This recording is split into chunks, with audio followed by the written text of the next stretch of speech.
نحمده ونصلي على رسوله الكريم اما بعد فاعوذ باللہ من الشیطان الرجیم بسم اللہ الرحمن الرحیم۔ درود پاک پڑھیں، صلو علی الحبیب صلی اللہ تعالی علیہ وسلم۔ اللہ کے نبی صلی اللہ تعالی علیہ وآلہ وسلم ارشاد فرماتے ہیں کہ جو ایک مرتبہ درود پاک پڑھتا ہے اللہ تعالیٰ اس پر 10 رحمتیں نازل فرماتا ہے۔ کتنی رحمتیں؟ 10 رحمتیں نازل فرماتا ہے جو ایک مرتبہ درود پاک پڑھتا ہے۔ تو اگر ہم ایک مرتبہ اللہ کے نبی پر درود پاک پڑھیں گے تو اللہ تعالیٰ ہمیں 10 رحمتیں نازل کرے گا ہمارے اوپر، ٹھیک ہے؟ تو پیارے پیارے مدنی منع اور پیاری پیاری مدنی منیوں، ٹھیک ہے، آج بات کریں گے جھوٹ بری بلا ہے۔ کیا ہے؟ جھوٹ بری بلا ہے۔ دیکھیے، جھوٹ ایسی چیز ہے کہ اگر جھوٹ انسان بولتا ہے نا تو اللہ ارشاد فرماتا ہے فلعنۃ اللہ علی الکاذبین، جھوٹوں پر اللہ کی لعنت ہے۔ جھوٹوں پر اللہ کی لعنت ہے، جھوٹ بولنے والے پر اللہ کی لعنت ہے۔ تو اگر کوئی بندہ جھوٹ بولتا ہے تو کیا ہوتا ہے؟ اللہ کی اس پر لعنت ہوتی ہے۔ کوئی بھی بچہ اگر جھوٹ بولتا ہے اپنی اماں سے، اپنے ابا سے، اپنے دوستوں سے یا اپنے پڑوسیوں سے، بستی والوں سے، محلے والوں سے، اگر بچہ جھوٹ بولتا ہے تو اللہ کی اس پر لعنت بھی ہوتی ہے اور اس کے گھر سے برکت بھی ختم کر دی جاتی ہے، دوسری بات۔ اور تیسری بات یہ ہے کہ اللہ تعالیٰ ان کے گھر کا رزق کم کر دیتا ہے، یہ تیسری بات۔ اور چوتھی بات یہ ہے کہ اس بچے کی، جو بچہ جھوٹ بولتا ہے، اس کے گھر میں، اس کے ماں باپ کی نظروں میں اس کی عزت بھی ختم ہو جاتی ہے۔ کیا ہے یہ؟ جھوٹ بولنے کی سزا۔ میں تمہیں ایک واقعہ بتاؤں کہ ابھی کون سا مہینہ چل رہا ہے؟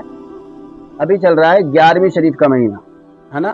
غوث اعظم کی 11ویں شریف کا مہینہ چل رہا ہے، ٹھیک ہے؟ اور غوث اعظم کی 11ویں بڑے دھوم دھام سے لوگ منا رہے ہوتے ہیں، سبھی لوگ منا رہے ہوتے ہیں۔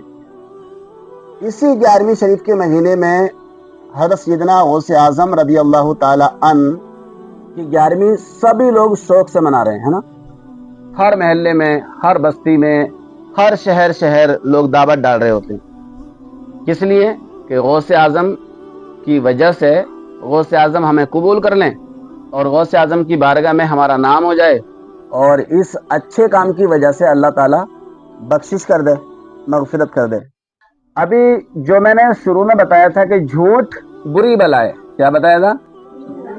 جھوٹ بولنا بری بلا ہے۔ اسی کے تعلق سے میں بتاؤں، حضرت سیدنا غوث اعظم رضی اللہ تعالی عنہ، ابھی آپ کا بچپنے کا زمانہ ہے۔ کتنے بڑے تھے آپ؟ 6-7 سال کی عمر تھی۔ کتنی؟ 6-7 سال کی عمر تھی۔ آپ اپنے لوکل ایریا میں پڑھتے تھے، آپ کی جو گاؤں کا نام تھا اس کا نام تھا جیلان۔ کیا نام تھا؟ ہاں، غوث اعظم کے گاؤں کا نام جیلان تھا، اور ان کا اصلی نام کیا تھا غوث اعظم کا؟ عبد القادر۔ کیا نام تھا؟ عبد القادر۔ غوث اعظم کا اصلی نام عبد القادر۔ گاؤں کون سا تھا؟ جیلان۔ جیلان میں آپ نے پڑھائی کی، 7-8 سال آپ کی عمر ہوئی، ابھی چھوٹے تھے۔ اب وہاں کی پڑھائی پوری ہوئی تو آپ نے ارادہ بنایا کہ میں اب بغداد جاؤں پڑھنے کے لیے۔ کہاں جاؤں؟ بغداد جاؤں پڑھنے کے لیے، کیونکہ بغداد جو تھا ایک بڑا شہر تھا، تو کوئی اگر علاقے میں اپنے پڑھائی کرتا ہے تو پھر زیادہ پڑھنے کے لیے باہر جانا پڑتا ہے نا۔ تو غوث اعظم نے سوچا کہ میں پڑھنے کے لیے باہر جاؤں۔ کہاں؟ بغداد۔ جب ٹرین ہوتی نہیں تھی، بس کی سواری تھی نہیں، کیا سفر تھے؟ گھوڑے پہ سفر کرتے تھے، نہیں تو لوگ پیدل سفر کرتے تھے۔ اور پیدل سفر کیسے کرتے تھے معلوم ہے؟ پیدل سفر کرتے تھے اور ایک دوسرے کا گروپ بنا کے سفر کرتے تھے، 10-10، 20-20، 50-50، 100-100 لوگ سفر کرتے تھے۔ اور کیوں کرتے تھے ایسا؟ وہ اس لیے کرتے تھے تاکہ لوگ انہیں راستے میں لوٹ نہ لیں، کیونکہ پہلے رہزن اور ڈاکو بہت ہوتے تھے، تو وہ کیا کرتے تھے کہ راستے میں لوٹ لیتے تھے، اور جو کھانے کا سامان راستے میں جو ان کا پیسے وغیرہ ہوا کرتے تھے یا جو زیور وغیرہ ہوا کرتے تھے عورتوں کے پاس، وہ سب لوٹ لیا کرتے تھے۔ اب قافلے والے کیا کرتے بیچارے، مان لو ان کو 200-400 کلومیٹر دور جانا ہے اور پیدل جانا ہے، اب کھانے کا سامان بھی چھین لیے، پیسہ روپیہ بھی چھین لیے، وہاں پر آپ جو ان کے عورتوں کے پاس سونا چاندی ہوا کرتا تھا وہ بھی چھین لیتے تھے، تو اب کیا کریں گے؟ تو اب فاقے مریں گے۔ کیا کریں گے؟ فاقے مریں گے، قافلے والے بیچارے بھوکے مریں گے۔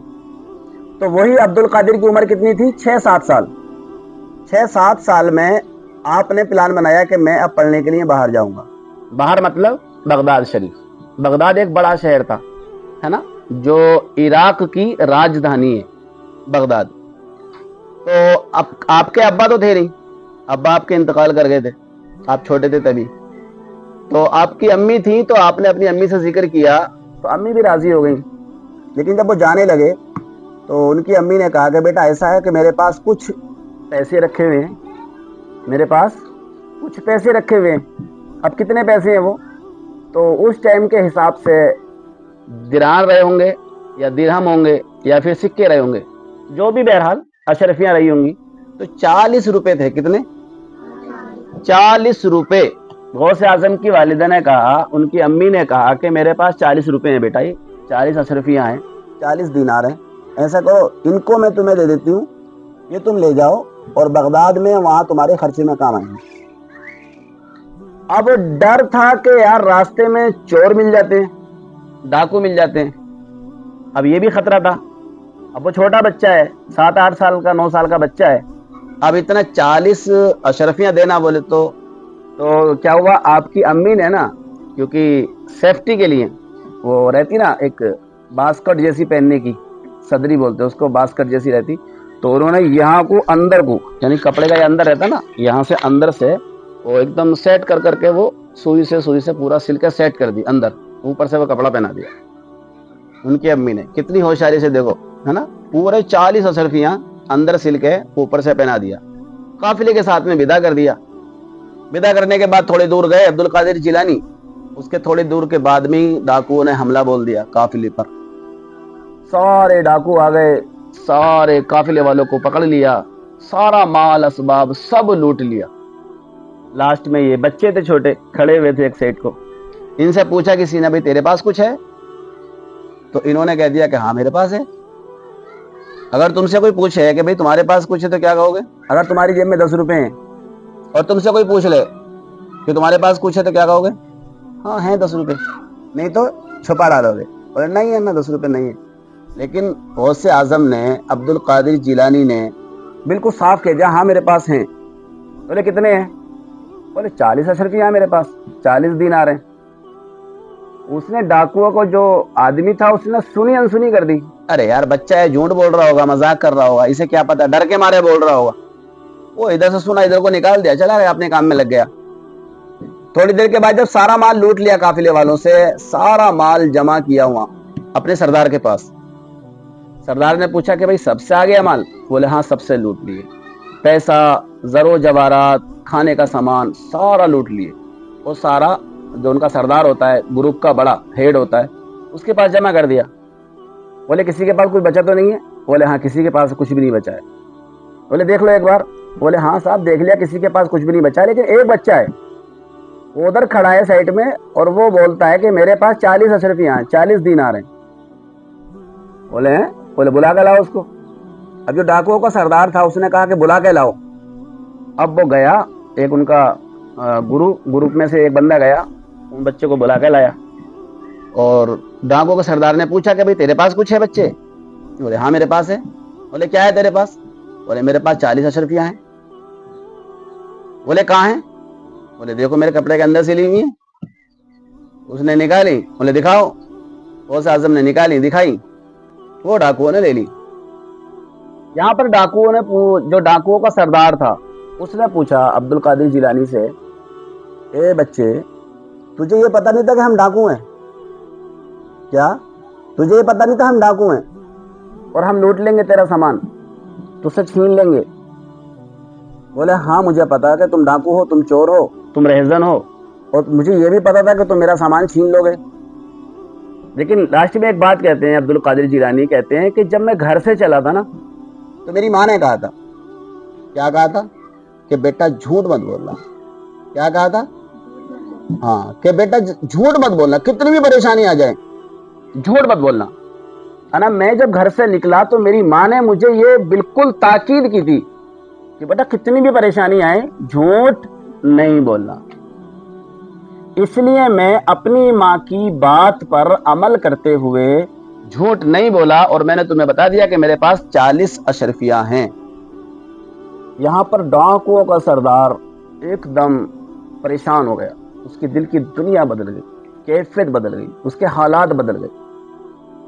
اس نے سوچا یار یہ اتنا چھوٹا بچہ ہے اور یہ اپنی ماں کی بات کو اتنا مانتا ہے کہ ہم اس کی اشرفیاں لوٹ لیں گے, 40 دینار اس کے لوٹ لیں گے, اور پھر بھی یہ بچہ جھوٹ نہیں بول رہا ہے. تو ڈاکوؤں کا جو سردار تھا نا, اس کے دل پر یہ بات اثر کر گئی, اور اس نے یہ غور کرنے کے بعد فیصلہ لیا کہ جب ایک چھوٹا بچہ اپنی ماں کی بات کو اتنا مانتا ہے, اتنی اہمیت دیتا ہے, اور ایک ہم ہیں جو دن بھر لوٹ کھسوٹ کرتے رہتے ہیں, لوگوں کو ستاتے رہتے ہیں, لوگوں کو پریشان کرتے رہتے ہیں, لوگوں پر ظلم کرتے رہتے ہیں, ڈاکہ کرتے رہتے ہیں, چوریاں کرتے رہتے ہیں, اور سارا مال ہضم کر جاتے ہیں, کھا جاتے ہیں.